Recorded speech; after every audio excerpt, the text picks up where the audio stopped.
That almost sounds like we know real close. This is Night Terrors Radio coming at you live tonight on Facebook Live. My name is Ash Hamilton. I am with horror-fix.com. I am joined tonight by my lovely co-host, Jim Chandler. How you doing, Jim? Hello. Good. How are you doing? Looking fantastic.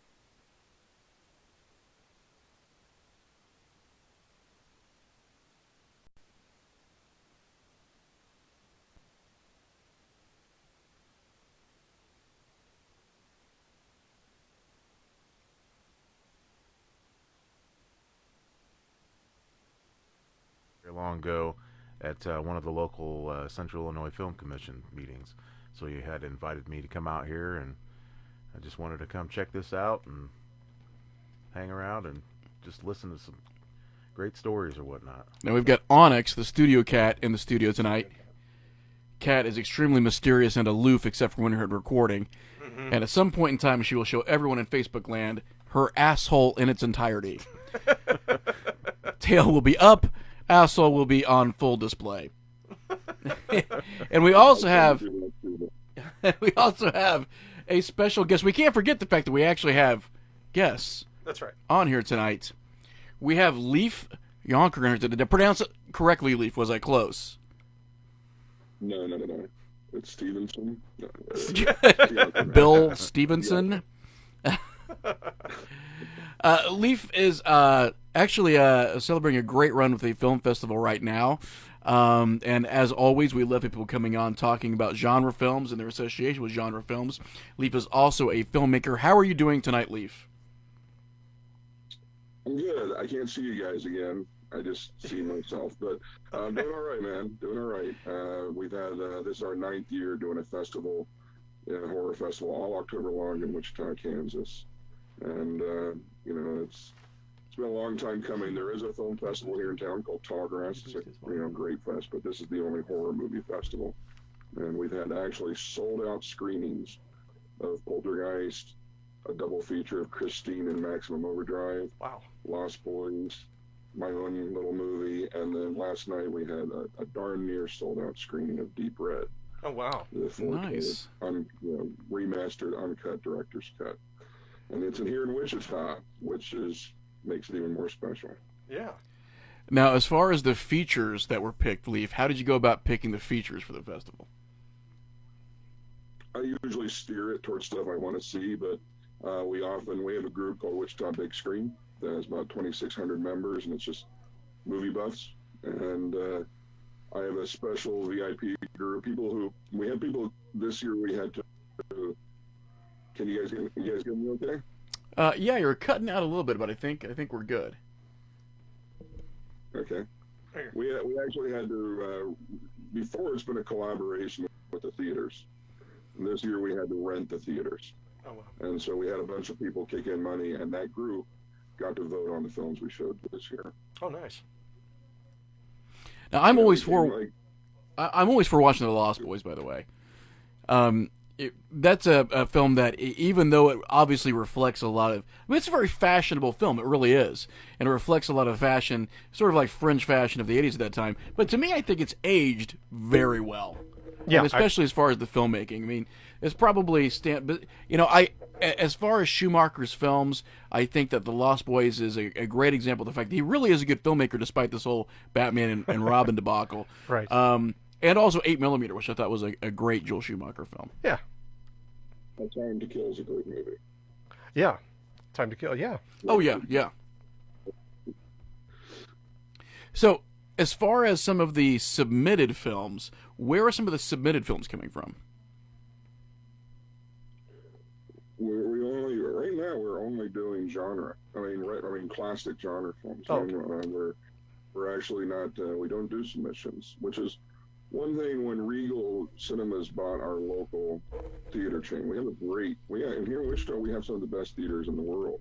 This guy named Bill Warren. He has a mixed reputation, but no matter what you think of him, the guy loves movies and made some incredible theaters. Wow. And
has a pretty mixed reputation, and some of it's well deserved, and he knows it.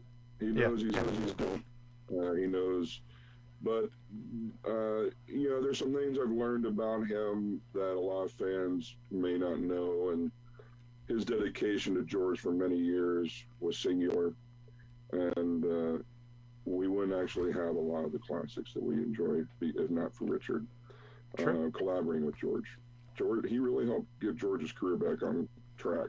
Wow. But I kept on calling him, and he kept on putting me off. And after a while, he actually started talking to me. Sometimes we'd have long conversations about what's going on with it all. But when I first heard about that 3D version, and they were saying they were going to do a meticulous conversion, not just on, slam bang, quickie, I desperately wanted to see it. Because, Dawn of the Dead is one of these movies like Night of the Living Dead, Halloween, that we're so familiar with. They're like old family members, or they're like lullabies. I mean, they're mother's milk. Yeah. And if it was a good 3D conversion, I realized it was going to be a new way to re-experience a wonderful, wonderful movie in a fresh way, to revisit it. I mean, it's always great, but we've seen it. I've seen it well over 100 times. So how did you feel about it? And it did not disappoint. That's great. It was awesome. Wow. It was expensive for us to get it. hella expensive. Yeah. But it was worth it. I'd do it again in a second. There are moments. There's some. They did a few tiny, tweaks. Like, so when the SWAT team, when Wooly blows the guy's head off in the tenement building.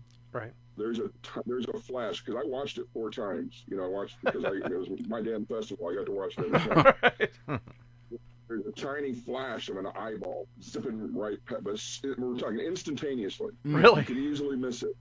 But they did a few little tweaks like that. What was funny, as far as 3D kind of imagery, a lot of people were particularly people who were unfamiliar with the movie, that they shot new footage.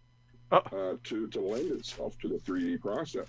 And of course, there wasn't any. Right. But when George had the biker shoot the seltzer water directly into the camera lens, he could have never known 40 years later people are going to be watching it in 3D. Right. But when you watch it now, it's actually a pretty stunning effect. Oh, that's cool. There's a number of shots like that where there's a little zip of blood.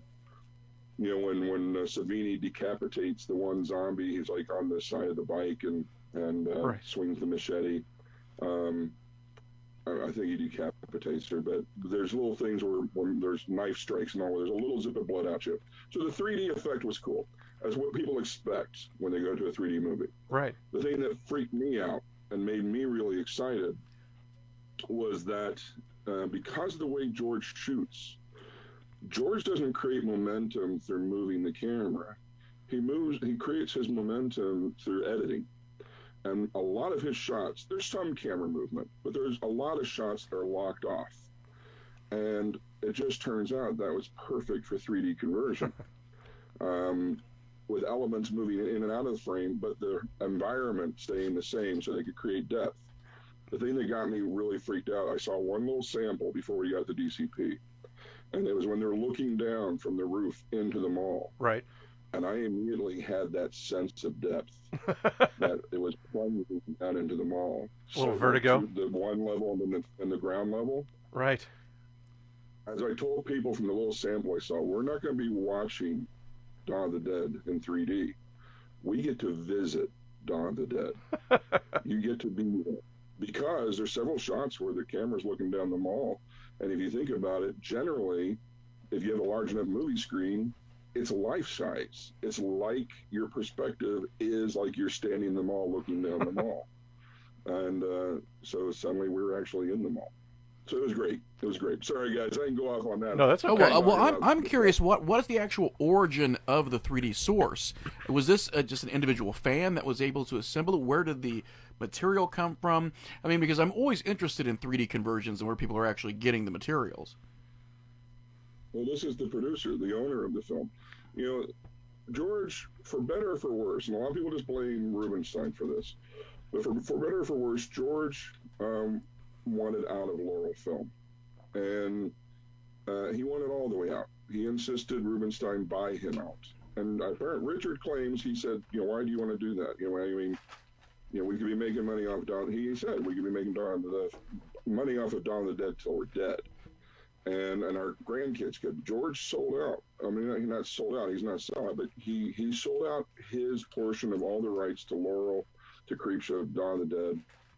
And so Richard owns Dawn of the Dead outright. And Richard was the one who, he first got this local a U.S. company called N3, I believe, who had done some big conversions like Transformers and all, to convert the trailer, just the trailer as a sample, as an example of what they could do.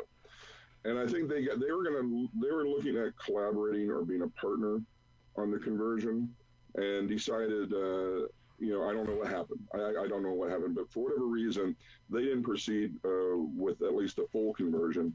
And he ended up with a company based in South Korea. Now, it's possibly that South Korean company is a subcontractor to N3, because I talked to some of those companies, and there is a lot of overseas work being done on these conversions. Even new movies that are in 3D, often they're not being shot fully in 3D. There's still a lot of conversion work happening. Sure. And anyway, it took years, because these companies, it was more of a partnership rather than him coming up with the millions of dollars, because this was like a multi-million, like at least $6 million conversion. Wow. It was more of a partnership with them, and they were working on it in between the big paying gigs, them getting subcontractor work for a Transformers movie or a superhero movie or whatever was being turned into 3D. They worked off and on it. It's much like a little bit like J.J. Abrams doing the remastering of Phantasm. His crew was doing it in between the big gigs. Right. They're contracted and they're scheduled for so many hours a day on those, and when they were done, when they hit that obligation, whatever that limit was, they would turn and put a few hours in on Phantasm, not conversion, but the remastering, cleaning it up and doing the 4K, and then working on the audio. They were working in between, the big gigs. And so it took years. I mean, it was 9 years after he announced it before there was any record of anybody actually seeing it. It did play once at Cannes for a private screening for like distributors and all. And then it played, finally, its biggest public screening was at Beyond Fest in Los Angeles, and it killed me. I would have made the trip. I would have gone. I've made trips from Wichita out to see Exhumed films on the East Coast, to see like a double feature of Halloween and The Thing in 35 millimeter. I looked at making trips to LA to go see Sorcerer when it was 4K restoration was playing. I would have gone, hands down, no question, to see Dawn of the Dead in 3D at Beyond Fest, but my wife was expecting. Oh. We were expecting our second kid, and there was no way I was going to go on a long trip and leave her at home alone. So what was the financial end game, though? Was it for a home release? When he started this, the 3D craze, was much more intense, and it looked like it might be more lasting. He shrugs off when we talk, because I tried to push him a few times. Look, man, here's another article saying 3D's dead, that these companies aren't even making the 3D players anymore. You need to get this out. And he just shrugged that stuff off. He knows that Dawn of the Dead's special. I genuinely think that they had planned to go for a wider theatrical release this year for the 40th anniversary. I think that was his intention. But Stephen King requested or demanded that, I believe this is the situation, I could be wrong, but with this new remake of The Stand, King's too busy to be working on it, or feeling too old, whatever. In essence, he has recruited Richard Rubenstein to be his surrogate producer on set. And Richard's not, it's not his movie specifically like he's making it, but he's there, in essence, to be King's eyes and ears. So he got busy with that, as well as I think he has some peripheral involvement with Dune and the rights to Dune, because he did produce a TV, the Sci-Fi Channel version of Dune or whatever.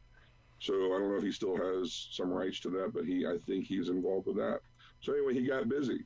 out of the blue, he got busy. So the 40th anniversary big release got backburnered.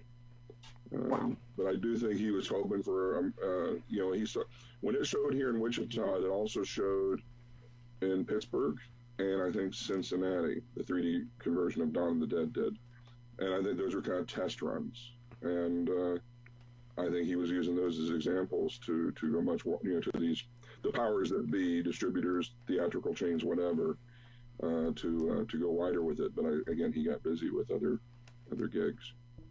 Eventually, of course, it's going to come out on Blu-ray. But I think he is adamant. I think he's hell-bent to get more of a theatrical saturation before he does. Now, luckily, I don't get it, but I don't think that there's really millions tied up. I think it's an investment of millions in kind, in services. Oh, right. So I don't think there's somebody sitting there screaming, "Where's my $6 million?" I think the company believed in it. The other company saw the potential, and so I don't think that he has investors, pounding on his door. So that gives him the freedom to wait. I personally am one of the few people that still enjoy the novelty of 3D, especially at-home 3D viewings, as well as in theater. But you're right, and it's strange. We still have. It seems a pretty intensive draw for 3D, especially with the superhero films in theater. Right. But I know that the American market is almost all but dead. Now, you can still get newer movies. I think the last Spider-Man movie or the Avengers Endgame came out, I think in England, in 3D. Yeah, I mean, you can get releases from overseas, a lot of UK releases. Yeah. But as far as actually getting a lot of American Blu-rays that have the 3D Blu-rays in them, just not happening that much anymore. So James Cameron swears he's going to change that. Well, let's hope. I myself am not. I think a few people have commented that the Avatar films really didn't make much of a social imprint or footprint, whatever. Despite being the biggest hit of all time for a while, he's insisting that his new 3D processes that he'll be introducing will revive people's interest in 3D in film. I mean, because they're still with the big box office, the behemoths. They're still interested in a few bucks to be made in 3D, but it definitely has waned. It did not take off. I mean, they've stopped making 3D TVs. Right. Yeah. So, but Cameron should never be underestimated. Yeah. I'm not interested in him. I'm not interested in seeing 4 more Avatar movies from him. But, right. I would love to see him do just about anything else, but hell, I'd be more interested to see him do a slapstick comedy just to see what the fucking I'm sorry, can I swear? Absolutely. See a James Cameron comedy. What the hell would that look like? I mean, True Lies was funny, but I feel like I don't know. I don't think it's well, who knows, man. The guy has done some amazing stuff, so perhaps he will blow us away. Maybe we'll be, well, goddamn, those Avatar sequels were worth it. You know, I can't help but feel that somewhere along the way, James Cameron's swan song is going to be a picture very, very similar to Finding Nemo. Really? And when Pixar put that out, it really took the wind out of his sails. That's my personal opinion. Right. I mean, we can't go wrong with the idea that Cameron loves fish. That's right. The guy loves water. He likes water. And I think with that dash of humor we're talking about, right, I think there was a Finding Nemo in James Cameron. And I think Pixar beat him to it. I guess the real question is, when will Darkness become a 3D film? Oh, God. You know, for me, you got to keep in mind, I mean, this movie was made when I was a kid. Right. And there are people who genuinely appreciate it. Yep. Who, we got a call out of the blue, you know, from Sean at Rotten Cotton a few years ago and wanted to do a Darkness t-shirt, you know, and we had a band called the Donner Party from New Jersey send us a CD that had a song called Live and Rising. It was wow. a really kick-ass thrash metal song. that's based on darkness. Oh, that's cool. And the more I haven't ever made much money off of it. Other people, the distributors and all, have made more money. Of course, that's the case. It's always the case. Yeah. So the one thing I've gotten out of it that's exciting about it is that it has inspired other guys to attempt filmmaking, to make their own movies, or to create other kind of art. Some of it art dedicated to darkness or similar to darkness. The fact that it begat art, that it's certainly become kind of, when I did the DVD in 2006, I wrote that, the movie was always going to be, it's my mutant kid. It's my first kid, and my first kid's a mutant. It's missing fingers and toes, and it has 3 eyes, and it, but it's my mutant kid. So it's nice to brush its hair and brush its teeth and put on clean clothes and send it out into the world, as best I could. And this Blu-ray, a lot of people have asked for it, and I've turned down offers from some companies you'd be surprised that I turned down, but Arrow was finally the right offer. And so we are going with Arrow Video. It's taking a lot longer. It took a long time to get the contract. And unfortunately, by the time I got it, I was right in the middle of last year's festival. And I told them, I said, I got like months, guys, I can work on this now. But once the festival hits, I can't. And then I actually got sick for a little while, had some health issues, and then just life and everything's just dragging out. But it will be coming out on Blu-ray from a 2.5K scan. Nice. And restoration next year from Arrow Video. Look forward to that. Yeah, so it's, I never expected to.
About 60 minutes. Oh, wow. So it's infamous for having licensed footage from Graduation Day. Really? As well as some softcore porn. Right. And pretty much the movie starts with a segment of Graduation Day. Really? And then, and so you see a kid get killed in a high school setting, and then it cuts to night screams. And it just seems like another murder that happened. Uh-huh.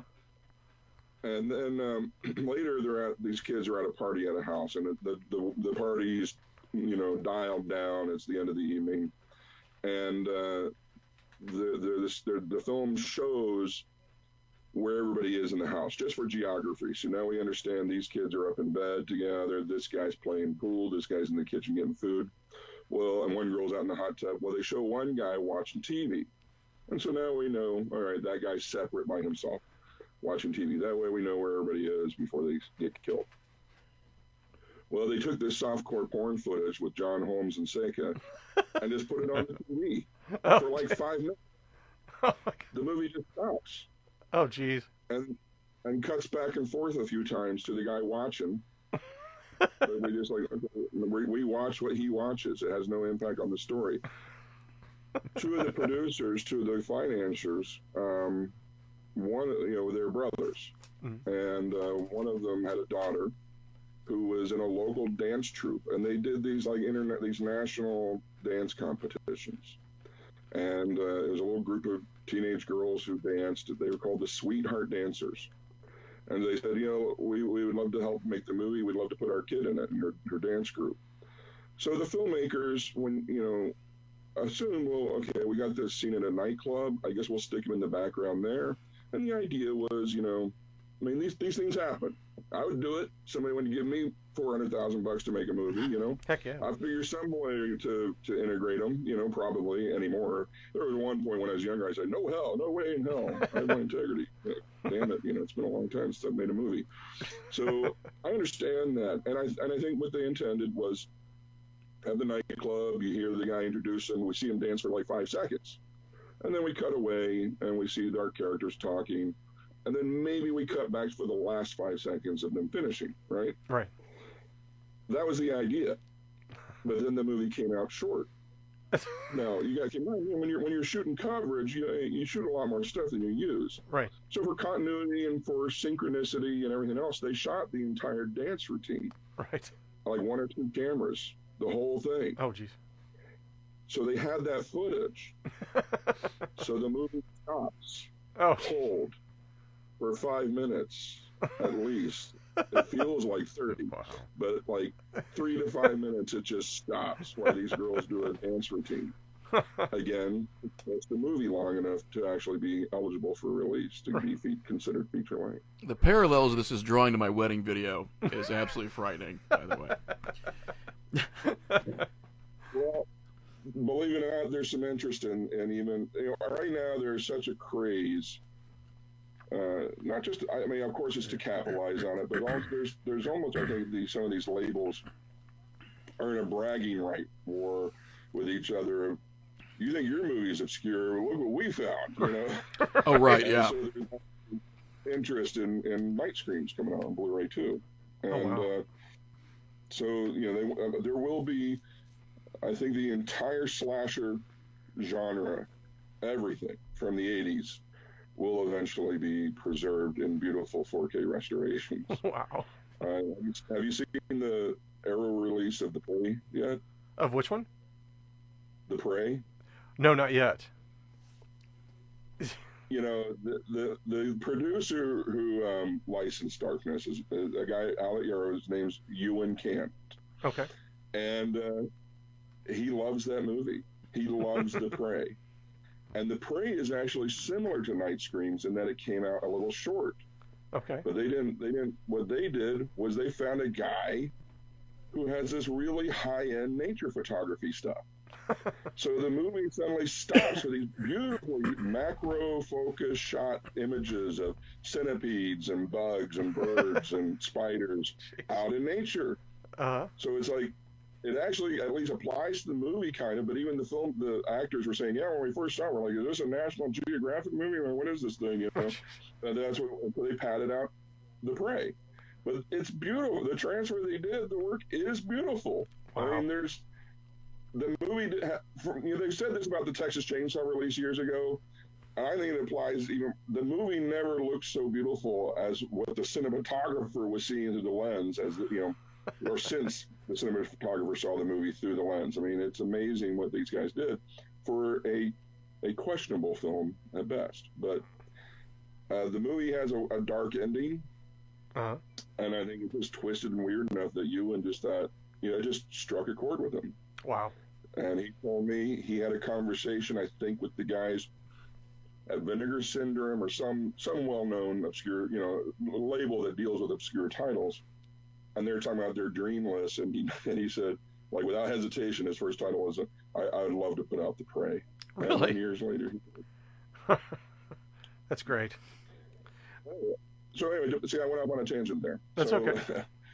Well, one thing that we, on Dark Horse, one thing that we, let me ask you this. Okay. Have you guys ever heard of a movie called King Kung Fu? What? No. No, I have not. Well, you'd be surprised that Fred Olen Ray released it on Retro Media on DVD just a few years ago. Did he? Okay. I love Fred Olen Ray. It was shot in Wichita in 1976. Okay. It was from guys who mostly did car commercials. And I think the idea of King Kung Fu, a monkey who could do karate, was originally conceived for a car commercial. Oh, like wow. he was going to be chopping prices. And it snowballed until they finally decided they were going to make a feature out of it. That's fun. And they did. And it took they filmed it over a year or two, like a low budget movies that ends up after the first initial rush of excitement and everybody showing up, suddenly everybody's schedules become a lot more difficult to coordinate, and then you end up shooting like every third weekend. Right. I think King Kung Fu was a little bit like Darkness was definitely like that. And so anyway, King Kung Fu finally got finished or in the can, but then the first edit was over 3 hours long. It was the opposite of Night Screams. It was for whatever reason they were having a hard time getting it shorter, and it sat for a long time. And then they found a guy in L.A. who was going to help cut it down to a releasable length, and they raised money to do that. And finally, like 13 years after they started it, it finally showed in Wichita. So, and I think King Kung Fu has its charms. It certainly has its critics, probably none more than the guys who made it. I think they ripped on it harder than anybody I've heard, or at least as hard, But it has stop motion animation at the end of a stop motion helicopter and a stop motion character who is in essence doing a John Wayne impression fighting a monkey. I mean, it at times delivers goods beyond what anybody would ever expect.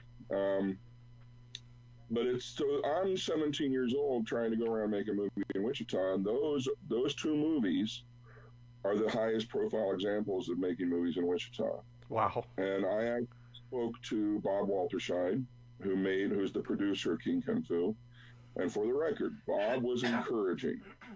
Bob, didn't have any interest in horror movies or splatter movies at all. But he was still encouraging to me, and he gave me all the paperwork from King Kung Fu, the photo releases and everything else, stuff that you couldn't get back then. This is 1987, 88. Right. It wasn't there was no internet just to go find that stuff. Right.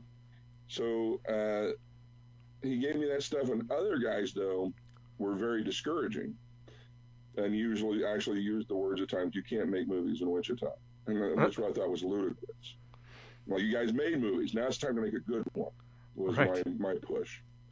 The guy who produced Night Screams is now a good buddy of mine. He and I go out every few weeks and get a burger and beer. His name's Dillis Hart.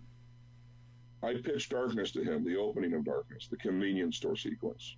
And admittedly, what I pitched him was more ambitious. It had the camera kind of flying around doing more stuff, but it generally was the convenience store. At the time, I was trying to raise $100,000 to make the movie on 16 millimeter, and I even had found a source of cheap film from the Army. The Army was converting from film to video production for all of its training films and everything else. So they were actually selling 16 millimeter film stock for pennies on the dollar. I'd figured out a whole budget how to get the film in the can for that. Then we were going to cut a trailer and use the trailer and then a few scenes as proof of concept to finish post-production on the film. And I pitched this all to Dillis over lunch at some restaurant. And at the end, he said, Leif, I can't make the first 10 minutes of Darkness for $100,000. There's no way you can make the whole movie for that. Wow. And it just became clear, particularly since I was a kid and I really never I had to prove I could make the movie. And I had never seen it, and it took many years before I ever actually saw it later. But I'd heard the stories about Within the Woods.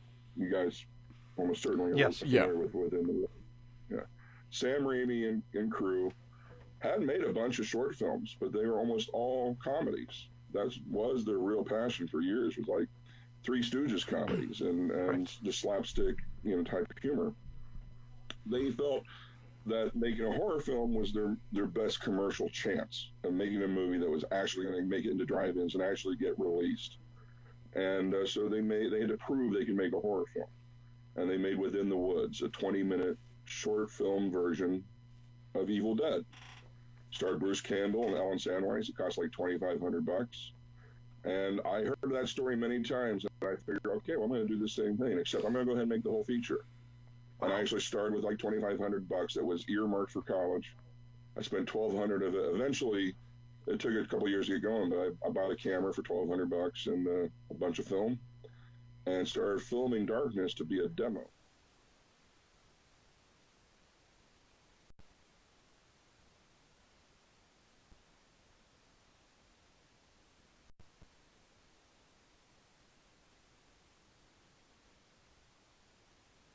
To release it. So, people ask me about Darkness, how I feel about it. Well, it's a mixed blessing.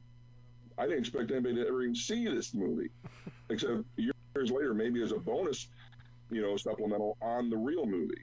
Right. So, but there are people who like it for the charms, for what it does have, what it does deliver. Well, hey, And I got a question. I'm thankful for that. How did you're listed as working on Mars Attacks? Is that correct? Yeah. So was it a location manager? I directed Mars Attacks under a pseudonym. Tim Burton was having a lot of emotional problems, and sorry guys, God damn it, that was going to be our big break. stretches where I go without sleep for 30 Fucking seconds. Leif, I peed a little bit. You asshole. I'm a little loopy even now. I got a few hours sleep this morning, but I've been pulling 20-hour days consistently. Oh my gosh. So my stupid humor comes out at inopportune times. That's our favorite kind, though.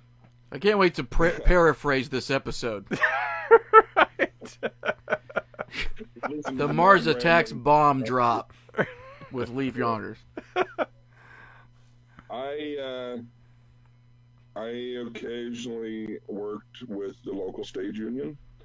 In fact, I met my wife working at the local stage union. She was a costume wardrobe mistress type person, and there's a nice theater here, that does traveling Broadway shows will come through and all. They pay you union scale to go up on the fly floor and pull the ropes and unload and load trucks and help build the stages. And it's fun. Sometimes it's pretty cool, like building the actual mechanical stage for Les Miserables. Wow. Pretty damn, with the barricades and all come flying onto the screen, or the whole rotating stage, things like that. It's cool.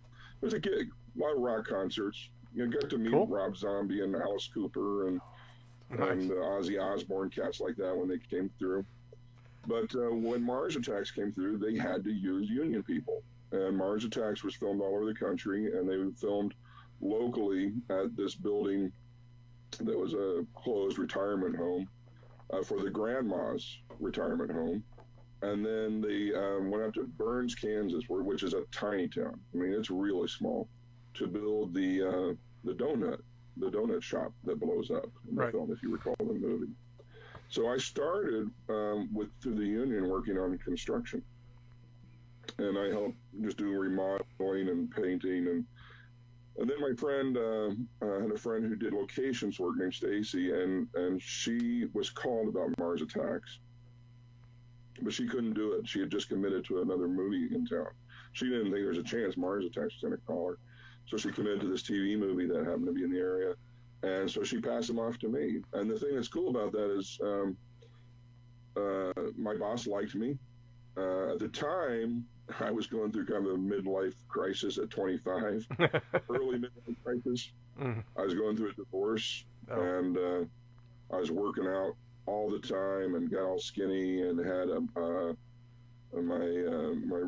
girl who was in my apartment building was a hairdresser and thought I needed exciting more new hair, so she dyed my hair all blonde.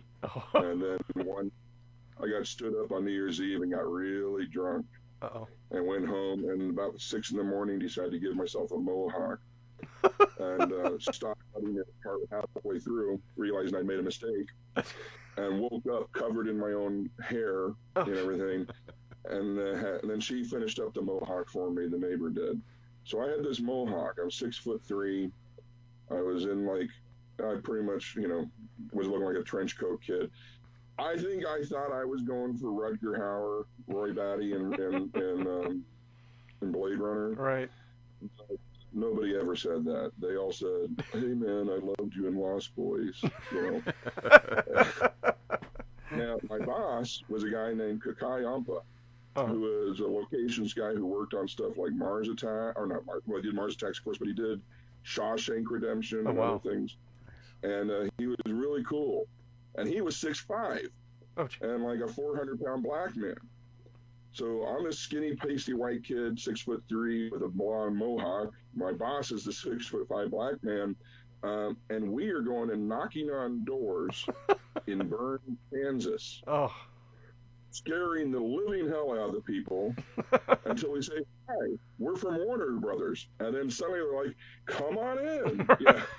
And we're here to rent your front yard for the movie, or we're here to rent your parking lot, or we're here to, whatever, because we're locations. Mm-hmm. And so we became the most popular people in town. We were definitely an odd-looking couple, but I loved that guy, and he was very kind to me. And they ended up taking me on the production. They took me to Las Vegas, and they took me to Arizona. Wow. So I was there for a lot of the Vegas stuff on the Strip. Uh-huh. When the Martians were attacking the Strip, I was there when Danny DeVito was running around. I got to hang out. I didn't get to talk to Jack Nicholson except to say hi. But it was heady stuff from a fanboy perspective. But it also was a wonderful education to see that scale of movie making and that type of budget. Because I was in it enough, I could really observe what was happening. But also, I was not that busy, so I could, I was working, but had time to observe everything and learn. And one thing I did learn from that production, that people have a hard time wrapping their head around, but it's true. All the main problems, the consistent problems that constantly plague a film production that happen on a $200 million movie like Mars Attacks or $75 million or whatever it was. Right. Those same problems are the exact same problems that happen on your $7,500 movie. And primarily people's inability to work together. The conflict of egos, conflict of personalities. That's the biggest challenge of filmmaking. I guess that comes at on any every cost. level, is to get the people pulling in the same direction.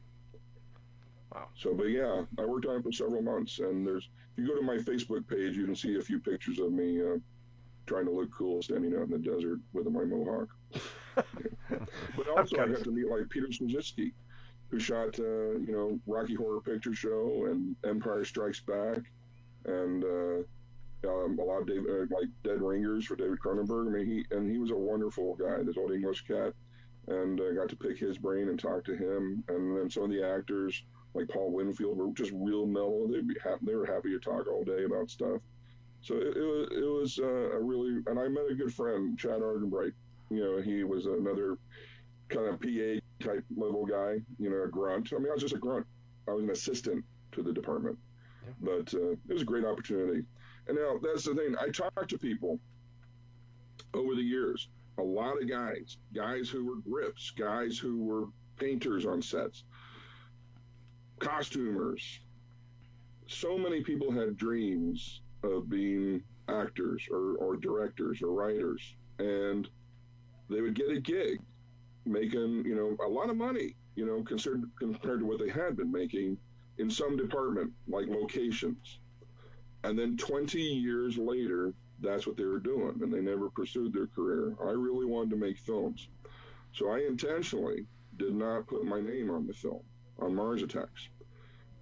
People make a big deal, like Rowdy Harrington, the guy who directed Jack's Back, with James Spader. Sure. He was a grip. He was a grip electric for years, and the fact that he made the leap to directing is really unusual. It's hard. It's an uphill battle. It becomes harder. It's easier to be a first-time director that's never made a movie to get a job directing a movie than it is to be a guy who worked as a grip elector for 20 years, because that's who you are. They put you in that box.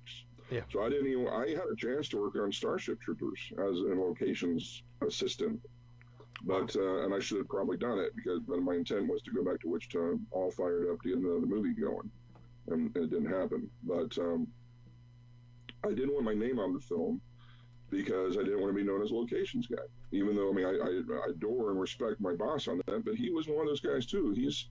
He's at least 60 or 70 now, and he's in his 60s, And he's only now starting to produce. All these years later, he's kind of gotten the freedom to start producing. He wanted to start producing when he was a lot younger, but he kind of got, once you start getting those checks and you buy that first car or the house and everything else, and you become dependent, you can't walk away from that gig that to pursue what you want to. You become locked into it. So I was just avoiding that, and so I didn't put my name on it, and my name had been misspelled on the call sheets. It was spelled Lief instead of Leif, but who cares? It's the call sheet. Why am I going to fix it? I'm not going to bother anybody with that. Well, I didn't know that my boss was going to fight for me to get credit. He didn't know I intentionally did not fill out the credit form because I didn't want to be listed on the film. And so he fought for them to give me credit, and they took it off the call sheet. And so my name is misspelled in the end credits of Mars Attack. Wow. So we've talked about obviously some beloved films tonight, some films that we all have an emotional connection to. What I do like to talk about, especially with people who have been in and around films for as long as you have and as long as we have, what are some of the things that you're getting excited about now as far as new films? Because I know us here, there's a lot of sentimentality. We talk a lot about the films that we love, but there are some films coming out, obviously, that people might be getting excited about. So as far as something that you're actually excited about, Leif, what would you say is coming out or something that's sort of currently in the system that has your attention? Well, that new Sonic the Hedgehog movie looks fucking awesome. Again, I'm paraphrasing this as Leif Jonkers drops the Mars Attacks bomb.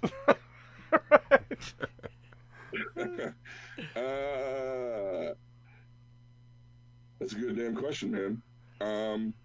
I finally caught that guy who directed the Blade Runner sequel. Yeah. What's Deneuve? Dennis Deneuve is in. Mm-hmm. What's his name again? I should grab the Blu-ray. Yeah. Come on, crack research team. Yeah, that's right. Hang on.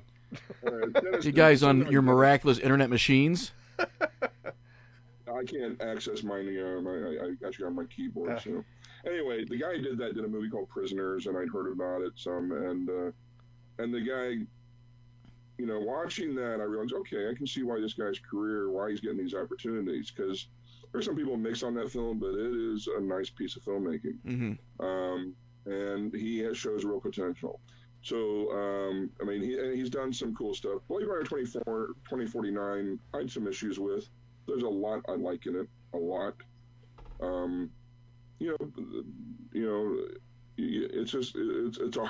It's a hard job to be assigned to do a sequel to Blade Runner. It just is. Even if you got Hampton Fancher helping you write it and everything else, And I think he did okay. I don't think that was his passion project, though. I think he loves Blade Runner. But I don't think he had probably been thinking for years, I need to make a Blade Runner movie. Right. I think he's been thinking for years, I want to make Dune. Oh, wow. So yeah.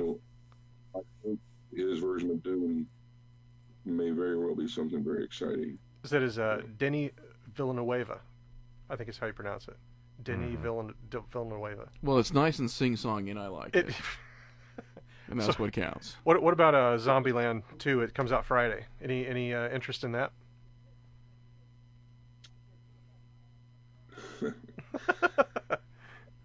Okay. I resisted seeing Shaun of the Dead for a long time. Right. And then I saw it and I loved it, like we all do. Mm-hmm.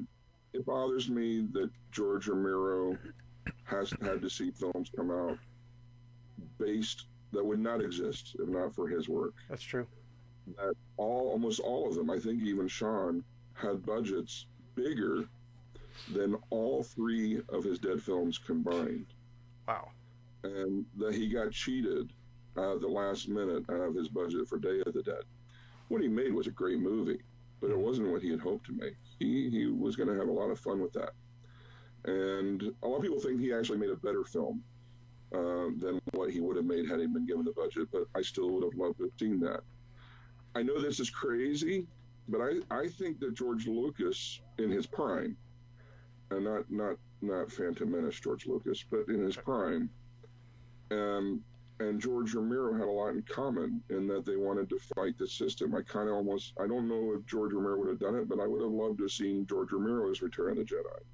And I think it might have given them, he needed some, Richard Rubenstein supported him and did stuff that a lot of producers wouldn't. George was a man of integrity and ethics and code. He wanted to pay off his investors for the crazies, for There's Always Vanilla and stuff like that, because the movies didn't make any money back. He wanted to at least get them back their principal. So Richard Rubenstein and George worked together for years. Richard was kind of biding time, helping pay off bills for movies he had nothing to do with. And wow. I think that, George was just a different animal, man. He had a different code, and I admired him. I wanted to be him. I stayed in Kansas because I thought I was going to be you never can be George Romero, but I wanted to be George Romero-ish, at least one of his minions, but doing it in Wichita. And I admired him. I love Night Riders. I love Night Riders because that is his story, and he is fighting the fucking dragon, and all those forces.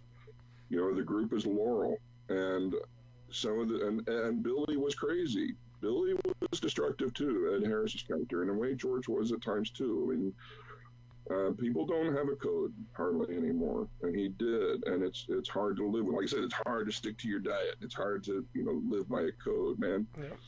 It is hard. It's hard on people around you. And so anyway, George, I just wish George had found his angel, some crazy billionaire, some hotel, that said, all right, we're going to see what a $50 million George Romero movie looks like. What the fuck do you want to make, George? And that never happened. Yeah. I actually pitched the idea of crowdfunding to Tony Timpone and Michael Gingold in 1995. That you guys have 500,000 readers. What if we all sent in $20 a piece and let George Romero do whatever he wanted? And there's like, well, that's an interesting idea, but it didn't take hold. And then years later, there's our guys raising millions doing that. Forgive me for rambling the way I am. I only see myself on screen, so I almost feel like I'm talking to myself a little bit. There's like 3 images of me on the screen. It gives us opportunity to eat, Leif. If you're not seeing us, we're eating. I should have warned you guys, you're going to have to, control these conversations with an iron fist, because I can talk 6 hours straight. I got invited to talk about film at a college up in Hutchinson, Kansas. A friend of mine was teaching media up there. And I said, sure, okay, I can do that. He goes, I'm going to bring you up. We're going to put you in a hotel. I'll even give you a couple $100 like per diem. Cool. And we'll have a good time. I'm like, all right. And then I saw the schedule, and I was like literally scheduled for talking like about 8 hours throughout the day. And I'm like, what the hell is this? I thought there was going to be other guests and all this. I was kind of all my, feathers all up or whatever, kind of, what the fuck, and my wife heard me talking on the phone, and when I got off, she's like, you don't think you can talk about movies for 8 hours? And I'm like, what do you mean? And she's like, that's not going to be enough time. They'll have to cut you off. And she was absolutely right. Wow. I did run out of time. And I talked for like 10 hours straight about movies. So I'm sorry. I'm not trying to be rude and not let you guys talk to. I have a problem. We live by a strict code as well, Leif. And it's an 80,000 calorie a day strict code. So when you're talking, I guarantee we're still eating. All right. Well, as long as the time is being used well. Between 9:20 and now, I have diabetes. Right. So, I have mixed. I enjoyed Zombieland. It fucking made me laugh. They're good characters. There's some fresh ideas. The opening sequence was pretty fucking cool. What was Metallica on it? Yeah, I think so. Yes.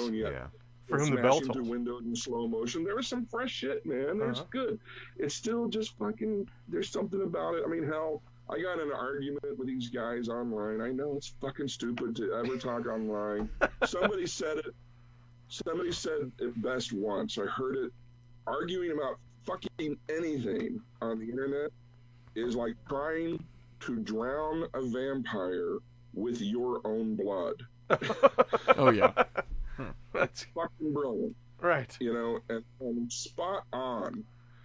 And I got in an argument, and again, I don't hate Greg Nicotero. I don't. God bless him, you know? Mm-hmm. But he posted a picture of himself in the classic George Romero zombie crowd from Day of the Dead. The picture of George surrounded by zombies in Day of the Dead. Right. Mm-hmm. He made a picture of himself like that. And I just thought it was a little disingenuous. Yeah. I was like, are you saying what is this? Is it the people arguing against me were all saying, it's just love for George. It's just him expressing love. And I'm like, I think a lot of people see it as the student has become the master kind of thing. Mm-hmm. And I'm sorry, I don't buy that. I guess I'm defensive of George.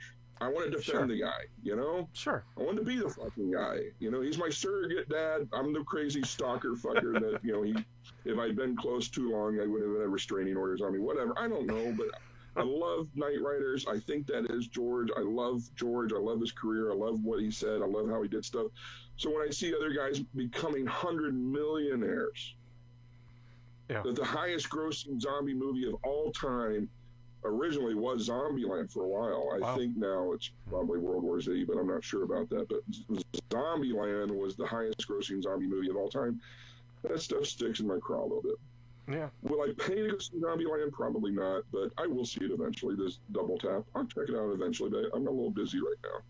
So it's not a matter that I hate it, but all those things kind of stick. You know, the fact that George was supposed to direct Resident Evil and did the commercial and somehow got taken aside on that. It just, the fact that George was supposed to direct Pet Sematary in The Stand. Oh, wow. And instead we got Mary Harmon's, I think it's Mary Harmon, is that right? Mm-hmm. You know, Pet Sematary, and then Nick Garris's fucking The Stand, you know? Right. Oh, yeah. George was the hard luck kid, but because of that, us fans were the hard luck fans, man. Yeah. We missed George Romero's The Stand. We missed George Romero's Pet Sematary. Instead, we got Monkey Shines. Yeah. Instead, we got Dark Half, which is not a bad adaptation of the book. It's just not a very good book, in my opinion. I know. I'm opening myself up, but it's all right. Well, you know, in Greg Nicotero's defense, what nobody knows is each one of those zombies was actually made out of $100 bills. Right. They use no real actors. Right. That was elaborate origami with all of his Walking Dead money. Well, you have to at least admire that artistry, but cause it, I don't know. I mean, what is Nicotero supposed to do? Not fucking make millions and millions and millions of dollars making zombie movies? They never offered Romero a partnership on it. That would have been different. They offered him to direct some gigs, and that's kind of insulting. And I understand why he said, "Fuck, no, I'm not gonna go direct your thing that wouldn't exist if it wasn't based on my work. If you're going to make me a partner in it and make me millions of dollars too, I'll consider it." But wait, what the hell? I still don't know what the fuck happened with Frank Darabont on that. I don't know. I mean, he was like the driving force behind it. He was the creative guy, and they kick him to the curb on season 2 or whatever. Yeah, I think a lot of that was budgetary.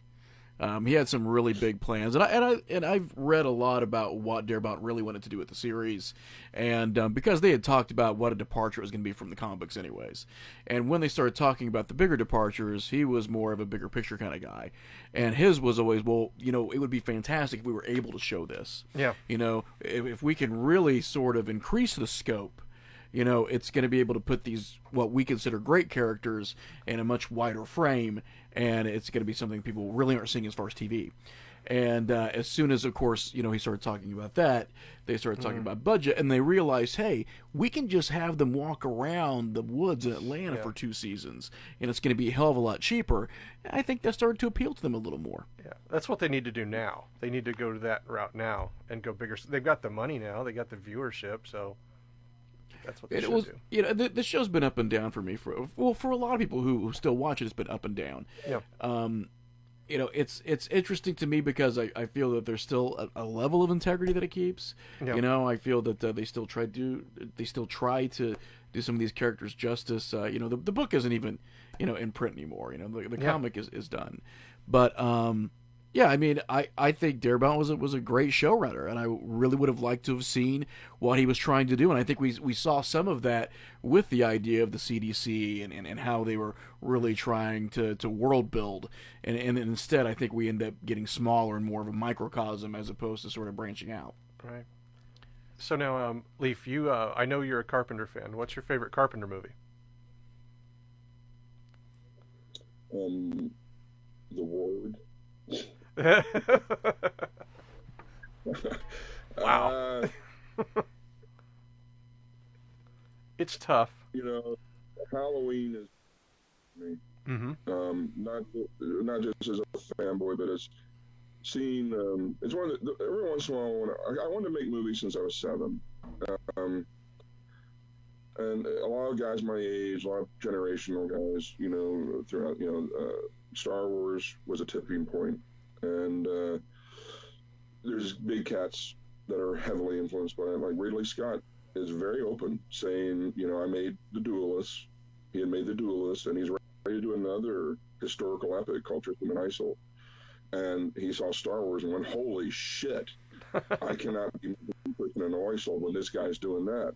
And I believe, I know you're going to get calls, I'll probably have this story fucked up, but I believe James Cameron was driving a truck, and he had dreams of being a filmmaker and was doing little things. He had built like a big model in his living room and stuff. And I think he was in Canada, maybe. I'm not sure. He was an armored truck driver, I think is what it was. Yeah, he was a truck driver, but he like sold everything and just said, fuck it, this guy's doing what I've been planning to do. You know, he had, in essence, he had seen, you know, the opportunity or the void that had not yet been filled by Star Wars. And so there's big wigs, big guys. And I'm 7 or 8 years old. And I was into comic books and into Evel Knievel and the idea of stuntmen. Heck yeah. And knew that stuntmen did stunts in movies. But as far as the creative aspect and the process of actually making a movie had never occurred to me until I saw the making of Star Wars on network television. Right. And it just was a light bulb going off. It was just like, wow, man, this is a job that people do. Movies don't just exist. People make them, and maybe I could make them. So the first thing I ever wrote was like a rip-off of Star Wars when I was like 9, 10 years old, called Fire Fury. In fact, if you Google it on YouTube, I had planned to steal later when I was working, because I worked on it for a little while trying to get going. In 79, they put out a Concorde Airport 1979 movie. Right. And I was going to steal the score from that, thinking, well, who the hell would ever know? You know? Nobody's ever going to recognize this music, you know, in a few years. And so I planned, you know, I was trying to make a little movie called Fire Fury. And then later I saw Alien. And it's a whole story as I was only 9 years old. Maybe I was 10 by the time I finally saw it. But my parents wouldn't take me to go see it. It was rated R. It was too scary. My dad went and saw it. Oh, it's really scary. You don't want to see it. But I was fascinated. I was fascinated by that commercial, the laser cracking through the egg, right? And you know, and the soundtrack, and you know, and then finally, in space, no one can hear you scream. You know, I would literally be upstairs like doing chores and just barely hear the music cue for that commercial and go racing, full tilt, and come sliding to a stop in front of the TV to catch the rest of the commercial. I was just so intrigued by it. And then my dad took my mom. And Mom, when we watched the Omega Man on network television, Mom had nightmares that night about Omega Man. And I didn't. And I'm like, why does she get to go see Alien? She had nightmares because of Omega Man. And I didn't. And they're like, well, it's not, it's a lot scarier than Omega Man. I'm like, even more reason why, you know. Right. And they went and saw it. And then like a week or so later, I'm in school, and this kid named Brian Ziegler, who was kind of a misfit in his own way, was holding court, talking to these kids about something. And as I tuned into it, I realized he's talking about Alien. That son and of a I bitch. walked over, Brian's my age. I'm like, did you see Alien? And he's like, yeah, my parents took me last night. And I was 10. I was scared to death of my parents. But that was it. I was throwing down the gauntlet. God damn it, you're taking me to see Alien. Brian Ziegler saw Alien. We're going to Alien. And we did. They're like, all right. Yeah. And, I just want to my see, like, sister- I want to see the presentation there. Like, did you have a picture of Brian and said, hey, listen, does this kid look like an asshole to you? Because this asshole saw Alien. Right. Like, there's a presentation there. I think it would have worked well, Leif. I had the fury and righteous indignation of being right, and they knew it. There Oh, you was were no kicking over denying it. collection plates, buddy. That righteous indignation right there. Look at this asshole that saw Alien. Now, damn it, I've saved my allowance money, and we're going. Yeah, now I got to put in the swear jar because I said asshole 5 times. Right. Well, I went and saw Alien, man, and it was an intense ride. The chest burster, man, that was Yeah. I've never seen anything like it. I just saw it in the And, theater Sunday. So. Yeah. When spoiler alert, Yeah. Right. when Ash's head came off, Right. I felt like my brain was on fire. I couldn't blink. I couldn't look away. Oh, yeah. But what the fuck is going on here? I mean, I'm 10. Well, holy shit. Uh-huh. And it's not shit as Walter Hill talks on Dan O'Bannon, and that pisses me off because he really devalues Dan's contribution. Apparently, Ash being a cyborg was Walter's contribution. So I have to acknowledge, yes, he did actually have a major impact on Alien. It's, he wants to diminish Dan's impact, but that's all bullshit. Yeah. Dan created that fucking visual team and H.R. Giger and Mobius and all those guys for Dune, that abandoned version of Dune years earlier. For them anybody to try to diminish Dan's impact on Alien really pisses me off too. I get my dander up about guys I like, obviously George Romero, zombie devil chop, those motherfuckers, they're fucking with me. Bear with me, guys. I really am on sleep deprivation. So But anyway, we've got just a couple minutes left, Leif. As far as where people can go to find out more about the films that are currently playing, more about your film Darkness, what's the best way for people to access that information right now? I have a blog page that's at wichitabigscreen.com. wichitabigscreen.com. That's the simplest way just to find the schedule. On Facebook, we have a group, Wichita Big Screen. And there you'll see me. It's for everything in Wichita that is unusual. Of course, right now, our main push is for the horror festival. But we talk about any unusual screenings. Like there's a screening of The Searchers coming up out in Augusta, Kansas, which is like 13 minutes away. Any theater, the drive-in, we showed the Jason trilogy a little while ago. And the Jason trilogy, of course, being parts 2, 3, and 4. Wow. We showed it on Friday 13th. We promoted that. Anything that's off the beaten path, even art films, obscure stuff, political, retro, we talk about. So Wichita Big Screen group on Facebook. As far as Darkness, a lot of fans get angry at labels. So there's a lot of guys who are angry at Synapse about how long Suspiria took and all. Sometimes it's the filmmaker's fault. So don't get angry about how long the Blu-ray for Darkness is taking. It's not Arrow's fault. Took a long time to get me a contract, but I am working on it almost every day, and it will come out next year. It hasn't been announced yet, so it's not even it's been announced. Michael Gingold announced it on Rumor.com that we were doing it, but the official announcement from Arrow has not happened yet, and it won't until everything's wrapped up and ready to go. So, but it will be out next year, and hopefully early next year. Great. That news, I'm on Facebook, people. I'm easy to find, and I'll talk about my stuff. So if you're interested in Darkness, come find me, send me a friend request, or follow me, because when the news hits, it will be all over that and Wichita Big Screen. If you're in the area, if you're in Kansas, if you're in Wichita, we had people drive from Texas, from Nebraska. One guy, I think, came down from Seattle to see the Dawn of the Dead 3D.